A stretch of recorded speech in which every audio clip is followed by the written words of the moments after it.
이 기밀이라는 이유로 해가지고 이에 대해서 감사가 정확히 못 받는데 이게 허점이 있는 것 같습니다. 근데 이 검찰에서 이 특수활동비를 건드렸다는 얘기는 앞으로 수사의 범위가 어디까지 갈지 예측하기가 상당히 어렵다는 겁니다. 네.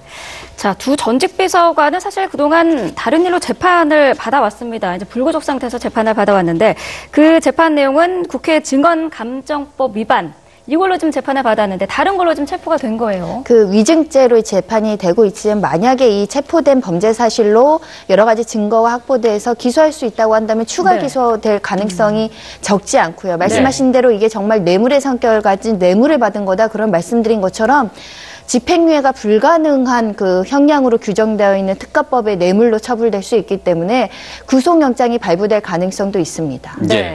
자, 이 국정원의 상납과 관련해서 지금 이재만 안봉근 두 전직 청와대 비서관이 체포가 되는데요. 또 관련해서 전직 국정원장들이죠. 남재준, 이병기, 또 그리고 이병호 전 국정원장의 자택에 대해서도 압수수색이 현재 진행이 되고 있습니다. 어쨌든 돈을 받은 사람, 돈을 준 사람 같이 이제 수사를 해야 되겠죠. 그렇습니다. 이게 이제 이제까지 특수활동비에 대해서는 수사를 한 사례가 별로 없었습니다. 그래서 이 특수활동비의 이 집행 내역을 어디까지 조사하느냐. 그리고 이게 기밀로 돼 있고 이게 영수증이 사실상 필요 없는 그러한 그 금액입니다. 그래서 검찰도 그렇고 경찰도 그렇고 이 특수활동비 이거에 대해서 좀 앞으로 명확하게 좀 해야 한다. 집행 내역이라든가 이런 걸 감사를 해야 한다. 이런 내용이 많았거든요. 또 하나는 지금 남재준, 이병기, 이병호 전 원장 같은 경우에는 결국에는 이 국정원의 댓글 수사 공작, 이거에 관해서 수사를 방해한 혐의가 있느냐 없느냐 이런 혐의도 아마 수사하고 있는 것 같습니다.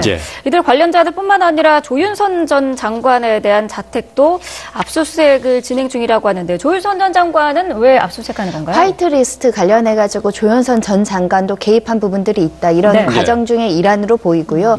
그리고 이런 상납 의혹과 관련해서 그 당시 청와대의 어떤 주요 요직에 있는 사람들이 이런 상납 사실을 알았는지 혹시 이 10억, 40억, 수십억 되는 돈을 받아서 소위 말하는 화이트리스트에 부당하게 집행된 것이 아닌지 그것을 조윤선 장관이 알고 있었는지 여부를 확인하기 위한 압수수색 과정이라고 생각이 듭니다. 조 전 장관은 지난번에도 압수수색을 한번 하지 않았나요? 아마도 추가적으로 압수수색할 다른 단서를 발견했을 수 있고요. 특히 이제 화이트리스트 관련해서는 혹시라도 적극적인 개입에 대한 어떤 그 근거를 찾았을 가능성도 있습니다. 자, 앞서서 속보로 전해드린 이재만 그리고 안봉근 전 비서관의 긴급 체포 소식 함께 짚어봤습니다.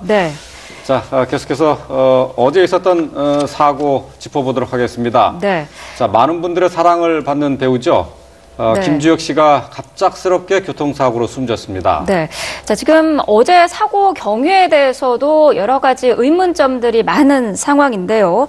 언제 어디에서 사고가 발생했나요? 이제 어제 오후경인 것 같습니다. 김주혁 씨가 그 자기의 그 벤츠 SUV 승용차를 몰고 운전하다가 옆 차선에 있는 차를 받고 긁히면서 받고 그리고 아파트 벽들이 있는 곳으로 돌진했다는 거거든요. 근데 문제는 뭐냐면은 이 김주혁 씨가 그 옆 차선을 긁고서 차에는 긁고서 돌진할 때, 돌진할 때 가슴을 움켜잡았다는 겁니다.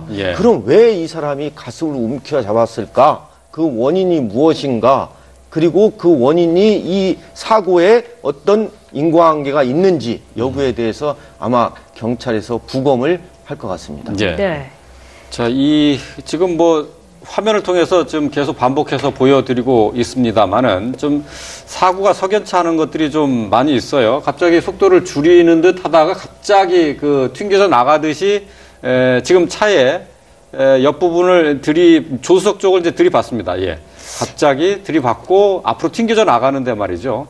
급발진 아니냐 하는 그 얘기도 있는데 어떻게 봐야 되나요? 급발진 가능성도 배제하기는 어렵다고 생각하는데 통상적인 급발진은 사실은 그 브레이크 등이라고 하죠. 제어 장치에 등이 들어왔는데도 불구하고 급발해서 빨리 나가는 부분들이 통상적인 모습인데 브레이크 등은 지금 확인되지 않고 있는 것으로 보이고 기계적 결함인지 아니면 혹시 가슴을 움켜잡고 있어서 어떤 심장의 문제나 이런 것 때문에 사람이 쓰러지면서 그 외력에 의해서 이런 그 엑셀 가속 페달이 밟힌 건지 이런 것들은 조사 과정 중에 좀 나와야 될 것이라고 보이고요. 네. 차량마다 그 차량의 어떤 기계적인 장치를 기록하는 장치가 있습니다. 그걸 보면 그 당시에 어떤 그 기계적 장치를 했는지는 확인이 될 것이라고 보이고 예. 아마 내부에 블랙박스가 있었을 거라고 생각이 되는데 예. 파손됐는지 그 블랙박스의 어떤 녹음 내용을 들어보면 당시 김주혁 씨가 어떤 상황이었는지 좀 추단할 수 있지 않을까 합니다. 예. 네. 지금 그 진술로 봐서는 옆에 목격자 진술로 봐서는 심장을 이렇게 가슴 쪽으로 움켜잡았다는 거거든요. 예. 그러면은 이게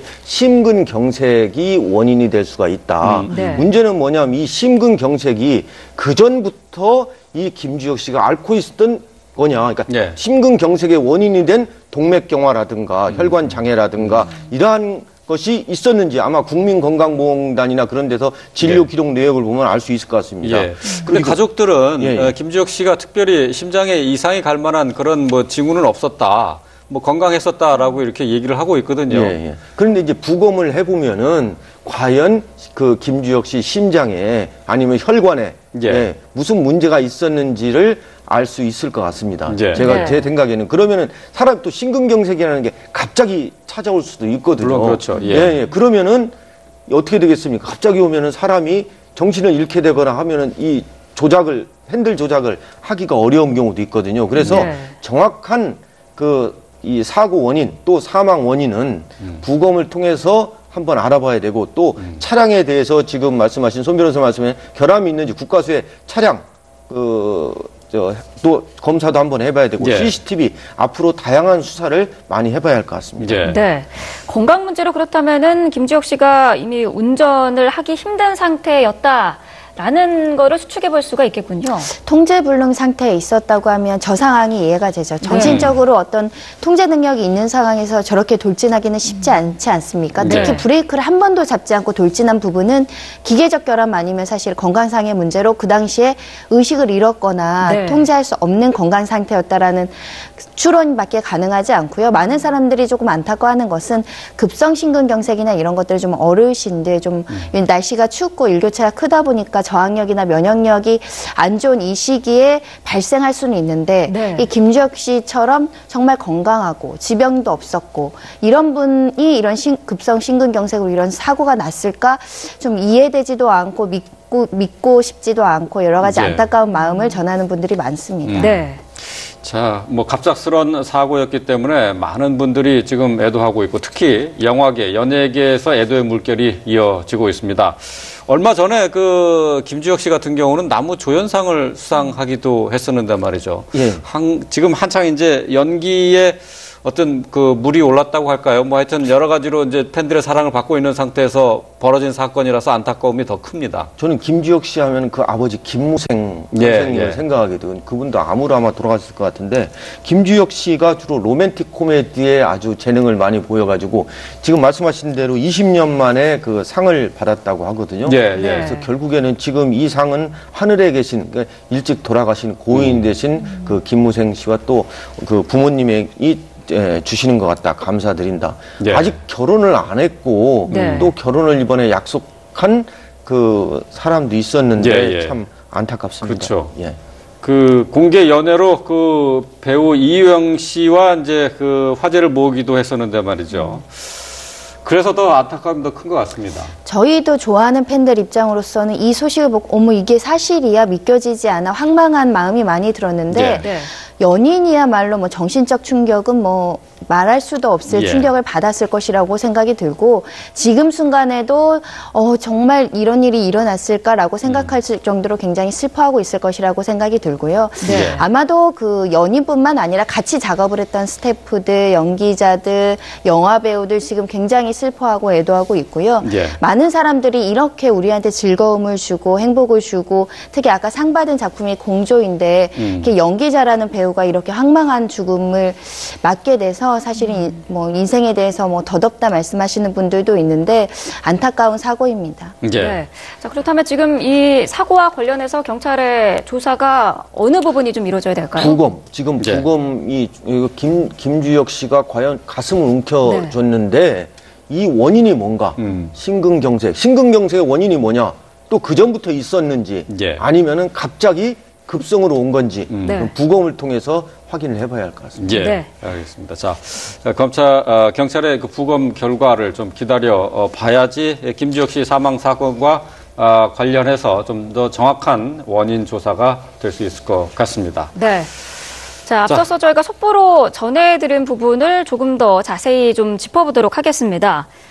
예, 앞서서 저희가 속보로 전해드렸습니다만은 안봉근 이재만 전 청와대 비서관이 검찰에 긴급 체포가 됐습니다. 네, 자, 취재기자 연결해서 자세한 내용 들어보겠습니다. 김승환 기자. 네, 서울중앙지검입니다. 네, 자세한 내용 전해주시죠. 네, 검찰은 청와대 관계자들이 국정원 간부들로부터 돈을 상납받은 의혹을 수사하고 있다고 밝혔습니다. 이 사건은 박근혜 정부의 화이트리스트 수사 과정에서 단서를 포착해서 검찰이 조사하게 된 사건인데요. 검찰은 최근 국정원 관계자들을 상대로 한 조사에서 박근혜 정부 출범 이후 국정원의 특수활동비 일부를 매년 정기적으로 청와대 핵심 관계자에게 건넸다는 진술을 확보한 것으로 알려졌습니다. 이와 관련해 검찰은 안봉근 이재만 전 청와대 비서관을 전격 체포했습니다. 좀 전에 이재만 전 비서관이 수사관들과 함께 검찰청사로 들어가는 모습이 카메라에 포착됐는데요. 이 전 비서관은 검찰의 수사에 성실히 임하겠다 이렇게 짧은 말을 남기고 들어갔습니다. 이 밖에도 검찰은 당시 국정원장으로 재직했던 남재준, 이병기, 이병호 전 원장의 자택을 대상으로도 현재 압수수색을 진행하고 있습니다. 이와 함께 블랙리스트 의혹과 관련해서 위증 혐의 말고는 무죄 판결을 받고 석방됐던 조윤선 전 장관 자택 역시 다시 한번 압수수색의 대상이 됐습니다. 조 전 장관은 조금 전 재판에 오기 위해서 법원에 왔는데요. 아무 말 없이 들어갔습니다. 검찰은 오늘 모두 10여 곳의 수사관들을 보내서 관련 자료를 확보하고 있습니다. 이에 따라 조만간 이들을 피의자 신분으로 불러서 사실관계를 확인할 방침입니다. 지금까지 서울중앙지검에서 YTN 김승환입니다. 네, 국정원 상납 의혹과 관련한 내용을 취재 기자로부터 자세히 들었는데요. 좀 더 자세한 내용 또 들어오면은 그때 다시 또 전해드리도록 하겠습니다. 네. 자, 계속해서 사건 사고 소식 짚어보겠습니다. NC소프트 윤송혜 사장이 부친을 살해한 혐의를 받는 41살 허모 씨. 구체적인 살해 동기가 무엇인지가 여전히 오리무중입니다. 자, 그런데요, 사건 나흘 전에 이 허모 씨가 휴대전화로 검색한 기록들을 봤더니 이런 단어가 나왔다고 해요. 가스총, 고급 빌라, 수갑. 이런 단어를 검색을 했다고 하는데 어떤 부분을 좀 추론할 수 있을까요? 가스총하고 수갑은 아마 범행 대상을 해가지고 이제 체포하는, 그러니까 제압하는 과정에서 예. 가스총하고 수갑은 사용하는 거거든요. 네. 가스총이 어떤 살인 무기는 될 수 없거든요. 예. 그리고 이제 고급 빌라라는 것은 범행 대상을 모색한 거죠. 예. 이 기밀이라는 이유로 해가지고 이에 대해서 감사가 정확히 못 받는데 이게 허점이 있는 것 같습니다. 근데 이 검찰에서 이 특수활동비를 예. 건드렸다는 얘기는 앞으로 수사의 범위가 예. 어디까지 갈지 예측하기가 상당히 어렵다는 겁니다. 예. 네. 자, 두 전직 비서관은 사실 그동안 다른 일로 재판을 받아왔습니다. 이제 불구속 상태에서 재판을 받아왔는데 그 재판 내용은 국회 증언감정법 위반. 이걸로 지금 재판을 받았는데 다른 걸로 지금 체포가 된 거예요. 그 위증죄로 재판이 되고 있지만 만약에 이 체포된 범죄 사실로 여러 가지 증거가 확보돼서 기소할 수 있다고 한다면 추가 네. 기소될 가능성이 적지 않고요. 말씀하신 대로 이게 정말 뇌물의 성격을 가진 뇌물을 받은 거다 그런 말씀드린 것처럼 집행유예가 불가능한 그 형량으로 규정되어 있는 특가법의 뇌물로 처벌될 수 있기 때문에 구속영장이 발부될 가능성도 있습니다. 네. 예.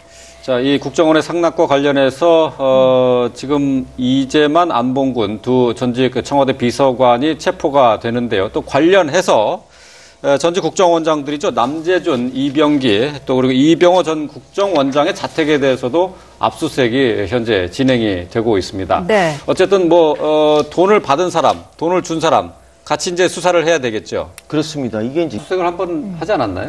아마도 추가적으로 압수수색할 다른 단서를 발견했을 수 있고요. 네. 특히 이제 화이트리스트 관련해서는 혹시라도 적극적인 개입에 대한 어떤 그 근거를 찾았을 가능성도 있습니다. 예. 자, 앞서서 속보로 전해드린 이재만 그리고 안봉근 전 비서관의 긴급 체포 소식 함께 짚어봤습니다. 네.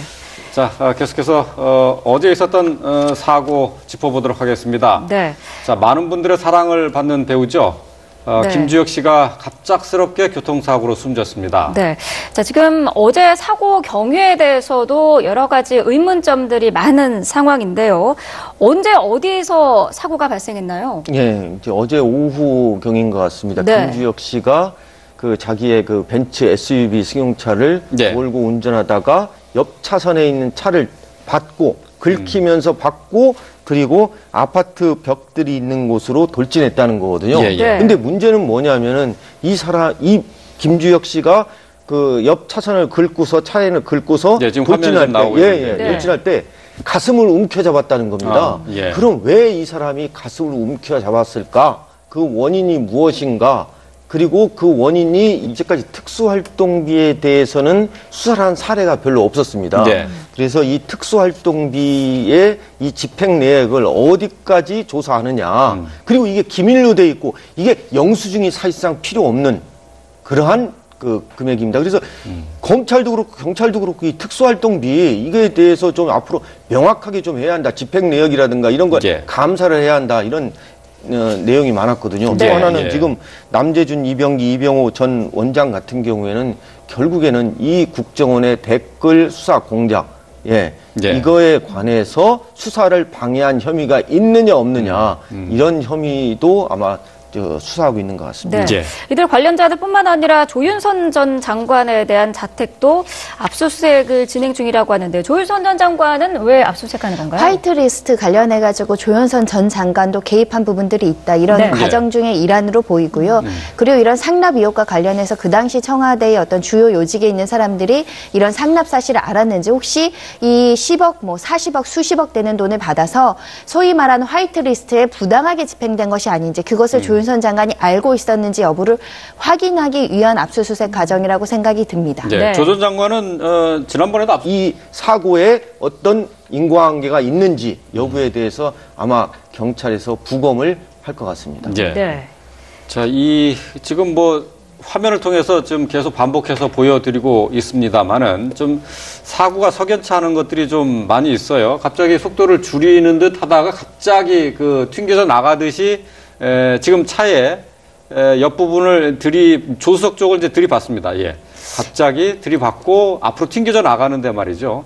급발진 아니냐 하는 그 얘기도 있는데 어떻게 봐야 되나요? 급발진 가능성도 배제하기는 어렵다고 생각하는데 통상적인 급발진은 사실은 그 브레이크 등이라고 하죠. 제어 장치에 등이 왔는데도 불구하고 급발해서 빨리 나가는 부분들이 통상적인 모습인데 브레이크 등은 지금 확인되지 않고 있는 것으로 보이고 기계적 결함인지 아니면 혹시 가슴을 움켜잡고 있어서 어떤 심장의 문제나 이런 것 때문에 사람이 쓰러지면서 그 외력에 의해서 이런 엑셀 가속 페달이 밟힌 건지 이런 것들은 조사 과정 중에 좀 나와야 될 것이라고 보이고요. 네. 차량마다 그 차량의 어떤 기계적인 장치를 기록하는 장치가 있습니다. 그걸 보면 그 당시에 어떤 그 기계적 장치를 했는지는 확인이 될 것이라고 보이고 아마 내부에 블랙박스가 있었을 거라고 생각이 되는데 파손됐는지 그 블랙박스의 어떤 녹음 내용을 들어보면 당시 김주혁 씨가 어떤 상황이었는지 좀 추단할 수 있지 않을까 합니다. 네. 지금 그 진술로 봐서는 옆에 목격자 진술로 봐서는 심장을 이렇게 가슴 쪽으로 움켜잡았다는 거거든요. 그러면은 이게 심근경색이 원인이 될 수가 있다. 문제는 뭐냐면 이 심근경색이 그 전부터 이 김주혁 씨가 앓고 있었던 거냐. 그러니까 심근경색의 원인이 된 동맥경화라든가 혈관장애라든가 이러한 것이 있었는지 아마 국민건강보험단이나 그런 데서 진료 기록 내역을 보면 알 수 있을 것 같습니다.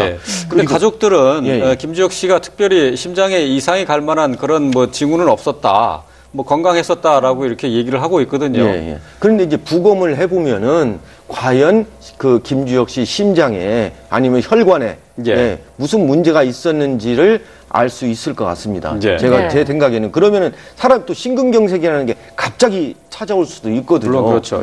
그러면은 어떻게 되겠습니까? 갑자기 오면은 사람이 정신을 잃게 되거나 하면은 이 핸들 조작을 하기가 어려운 경우도 있거든요. 그래서 정확한 이 사고 원인 또 사망 원인은 부검을 통해서